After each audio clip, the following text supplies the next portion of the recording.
Assalamualaikum warahmatullahi wabarakatuh. Perkenalkan, kami dari kelompok 4 akan menjelaskan tentang apa yang telah kami amati selama setengah semester ini,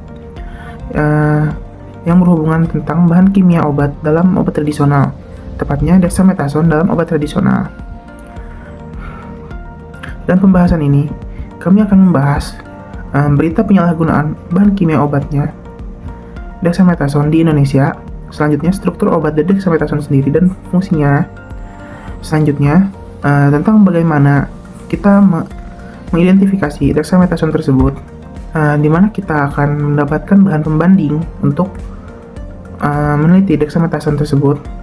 Dan yang terakhir, kita akan memberikan kesimpulan dari apa yang telah kami amati selama setengah semester ini. Di slide ini saya akan memberikan contoh mengenai kasus bahan kimia obat dalam obat tradisional. Pada bulan Oktober tahun 2024, BPOM RI mengungkap adanya agen pabrik ilegal obat bahan alam di Kabupaten Kampar Riau yang memproduksi jamu dengan merek dagang jamu Dwi Pacap Tawon Klanceng Pegalino dan Pegalino Asam Urat Cap Jago Joyokusumo. Dari hasil pengujian, produk jamu tersebut terbukti positif mengandung bahan kimia obat, yaitu dexamethasone, paracetamol, dan piroxicam. Selain itu, produk jamu ini tidak memiliki izin edar BPOM, serta tidak memenuhi standar keamanan, khasiat, dan mutu produk. Nah, dexamethasone, paracetamol, dan piroxicam ini, jika tidak dikonsumsi secara tepat, dapat beresiko menimbulkan efek samping seperti gangguan pertumbuhan, osteoporosis, gangguan hormon, hepatitis, hingga gagal ginjal dan kerusakan hati. Nah, pelaku dari pelanggaran tersebut dapat diancam dengan pidana penjara paling lama 12 tahun atau denda paling banyak sebesar 5 miliar rupiah sesuai pasal 435 Jangto pasal 138 ayat 2 dan ayat 3 Undang-Undang Nomor 17 tahun 2023 tentang kesehatan. Nah, pada video ini pembahasan mengenai bahan kimia obat yang difokuskan ini adalah zat aktif dexamethasone. Struktur kimia dari dexamethasone terdiri dari inti steroid dengan 4 cincin siklik yang saling terhubung, A, B, C, dan D. Berikut adalah beberapa fitur penting dalam strukturnya. Yang pertama ada cincin A, memiliki gugus delta 1, ikatan lengkap antara C1 dan C2 yang dapat meningkatkan aktivitas antiinflamasi. Yang kedua ada cincin B, yang mengandung gugus 9 fluoro yang dapat meningkatkan potensi obat dan mengurangi efek mineral kortikoid. Selanjutnya, pada dexamethasone terdapat cincin D, yang dimana cincin D sendiri memiliki metil 16, gugus 16 metil, yang membantu mengurangi retensi natrium dan efek samping mineral kortikoidnya. Selanjutnya, dexamethasone juga memiliki gugus fungsi keton pada C3 dan gugus fungsi hidroksi pada C11. Kedua gugus fungsi ini berperan dalam aktivitas glukokortikoidnya dalam dexamethasone ini. Yang terakhir, terdapat gugus samping C17, C21 yang terdiri dari rantai hidroksil dan rantai karbonil. Gugus ini berkontribusi pada sifat farmakokinetikanya. Terdapat beberapa metode pengujian yang dapat dilakukan untuk mengidentifikasi keberadaan dexamethasone di dalam sampel jamu. Yang pertama ada metode kromatografi lapis tipis atau KLT, dan yang kedua ada metode spektrofotometri UV visible atau UV-Vis. Metode kromatografi lapis tipis atau KLT dapat dilakukan dengan cara yang pertama dilakukan persiapan bahan dan alat. Sampel yang digunakan adalah jamu penggemuk badan merek X, Y, dan Z. Bahan kimia yang digunakan adalah dexamethasone BPFI sebagai baku pembanding, kloroform, metanol, etil asetat, toluen, dan aquades.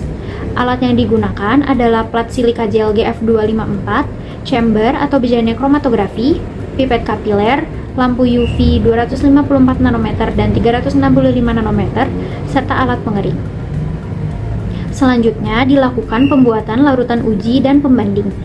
Yang pertama dibuat larutan uji A yang berisi sampel. Sampel jamu diekstraksi dengan campuran kloroform dan metanol dengan perbandingan 9:1. Kemudian dikocok selama 30 menit, lalu disaring dan diuapkan hingga volumenya kurang lebih 5 ml. Yang kedua, dibuat larutan uji B yang berisi sampel dan baku pembanding. Sampel ditambahkan sebanyak 10 mg dexamethasone BPFI sebagai kontrol positif.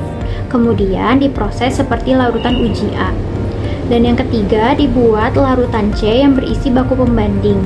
Dexamethasone 0,1% bobot per volume dilarutkan dalam kloroform dan metanol dengan perbandingan 9:1.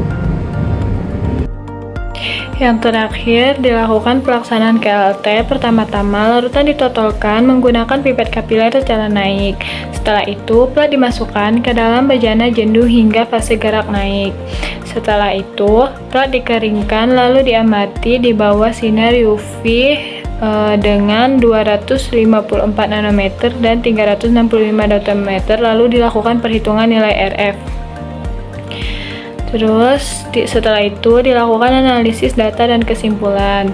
Nilai RF dari dexamethasone baku yaitu sebesar 0,53. Terus nilai RF sampel X-nya sama dengan 0,34 dan nilai RF sampel Z-nya sama dengan 0,53. Sampel Y tidak ada bercak. Nah, dari hasil uji menandakan ANOVA dan uji Duncan untuk melihat perbedaan signifikan antara sampel. Kesimpulannya, sampel X dan Z mengandung dexamethasone atau terdeteksi dengan KLT dan memiliki RF mendekati baku. Yang kedua, sampel Y tidak mengandung dexamethasone. Ketiga, keberadaan dexamethasone dalam jamu bertentangan dengan peraturan BPOM dan dapat menimbulkan risiko kesehatan serius. Lalu pada pembuatan larutan baku, dexamethasone sebanyak 50 mg dilarutkan menggunakan metanol untuk menghasilkan konsentrasi 1000 ppm, lalu diecerkan untuk menghasilkan konsentrasi lebih rendah yaitu 100 ppm. Lalu dexamethasone ini larutannya dimasukkan ke dalam kuvet, lalu diuji menggunakan alat spektra UV vis dengan panjang gelombang maksimum 239 nanometer. Selanjutnya yaitu adalah pembuatan kurva kalibrasi. Pertama-tama, hal yang dilakukan adalah larutan dexamethasone dengan konsentrasi 5 ppm, 10 ppm, 13 ppm, dan 15 ppm dimasukkan ke dalam kuvet. Setelah itu diukur panjang gelombangnya.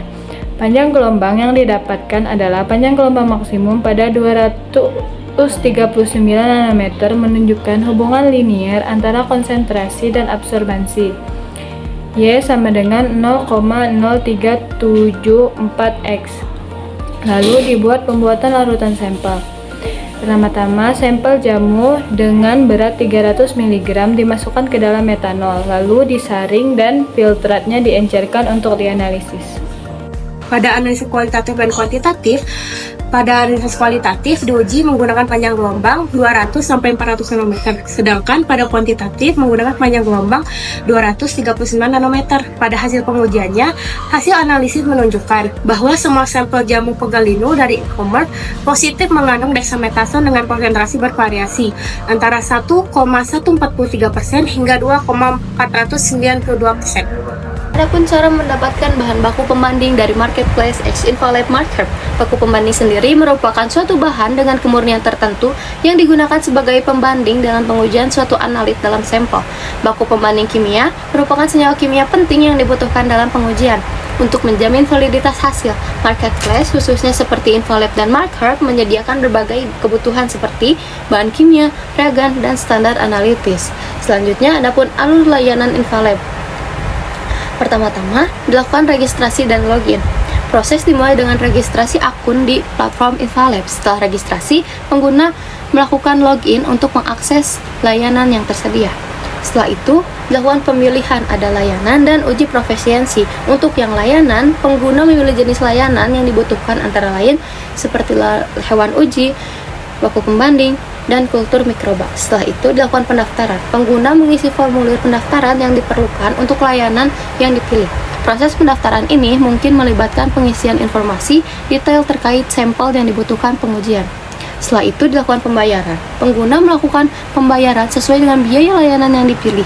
Proses pembayaran ini umumnya dilakukan secara online melalui platform yang disediakan. Setelah itu melakukan konfirmasi pembayaran. Setelah pembayaran berhasil, pengguna menerima konfirmasi pembayaran. Konfirmasi ini menandakan bahwa pembayaran telah menerima dan proses layanan akan dilanjutkan. Selanjutnya, ada penerima sampel atau baku pembanding. Sampel atau baku pembanding yang akan diuji, dikirim atau diterima oleh pihak Invalab. Proses ini mungkin melibatkan pengiriman fisik atau pengiriman data tergantung pada jenis layanan. Selanjutnya, ada pun pemilihan uji profisiensi. Pengguna dapat melihat jadwal pengujian atau mengikuti uji profisiensi yang diselenggarakan oleh Invalab. Uji profisiensi bertujuan untuk memastikan kualitas dan akurasi pengujian. Setelah dilakukan cek jadwal, selanjutnya ada pendaftaran. Jika mengikuti uji profisiensi, pengguna mendaftarkan diri untuk mengikuti pengujian tersebut. Setelah itu, evaluasi hasil akhir. Setelah pengujian selesai, hasil akhir dievaluasi oleh pihak Invalab. Evaluasi ini bertujuan untuk memastikan validitas dan akurasi hasil pengujian. Setelah itu, menunggu hasil. Penggunaan menunggu hasil akhir pengujian yang akan disampaikan oleh Invalab. Waktu tunggu hasil tergantung pada jenis layanan dan kompleksitas pengujian. Pengambilan hasil. Setelah hasil selesai, maka hasil tersebut akan diberikan kepada pengguna. Dari kedua jurnal penelitian ini menunjukkan bahwa masih banyak jamu yang mengandung bahan kimia obat atau BKO yang dilarang, menimbulkan resiko kesehatan bagi konsumen. Zat aktif yang diuji dalam kedua penelitian ini adalah dexamethasone, yaitu obat golongan kortikosteroid yang memiliki aktivitas antiinflamasi dan imunosupresif. Penggunaan dexamethasone tanpa pengawasan medis dapat menyebabkan efek samping serius seperti osteoporosis, moon pace, gangguan hormonal, serta kerusakan ginjal dan hati. Kedua jurnal ini membahas analisis keberadaan dexamethasone dalam produk jamu yang dijual secara online. Dokumen pertama meneliti jamu pegalinu dari e-commerce menggunakan metode spektrofotometri UV-Vis. Hasilnya menunjukkan bahwa semua sampel yang diuji, yaitu sampel A, sampel B, sampel C, dan sampel D, mengandung dexamethasone dengan kadar bervariasi, di mana sampel C memiliki kadar tertinggi yaitu 2,492% dan sampel A merupakan sampel terendah yaitu 1,143%. Dokumen kedua mengidentifikasi dexamethasone dalam jamu penggemuk badan yang dijual di Shopee menggunakan kromatografi lapis tipis atau KLT. Dari ketiga sampel yang diuji yaitu sampel X, sampel Y, dan sampel Z, kedua sampel yaitu sampel X dan Z terbukti mengandung dexamethasone, sedangkan sampel Y negatif mengandung dexamethasone. Kedua penelitian ini menunjukkan bahwa masih banyak jamu yang mengandung bahan kimia obat atau BKO yang dilarang, menimbulkan resiko kesehatan bagi konsumen.